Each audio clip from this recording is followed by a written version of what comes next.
The Court Administration Division, CAD, says Cabinet is to decide on an increase to the stipend for jurors soon. Currently, jurors receive $2,000 per day, up from $500. Director of the Court Administration Division, Tricia Cameron Anglin, did not provide details of the new rate and was only prepared to say that a submission was made to the Ministry of Justice.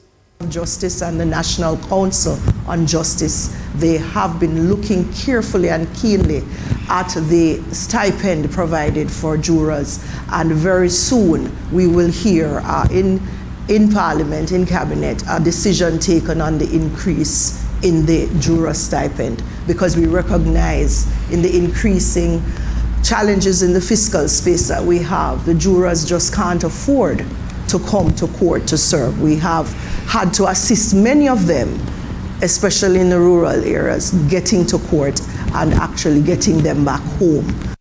Under the law, any Jamaican living in the country between the ages of 18 and 69 who has a tax registration number or is a registered voter can be selected for jury duty. Mrs. Cameron Anglin says the court proceedings have widely been impacted by the absent jurors. Though not an occupation, she says it's hoped that the increased stipend will encourage more people to serve.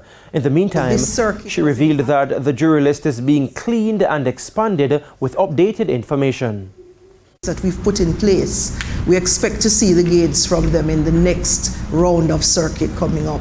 And it's a challenge that we recognize because of the COVID-19 pandemic. We would have lost a lot of people in terms of contact information during that time, and we would have gone to places to serve them, and they're just not there anymore. And so we are looking at strategies with our stakeholders, the TVJ, as well as the police, and of course our court staff, to be able to locate these persons and have them come to serve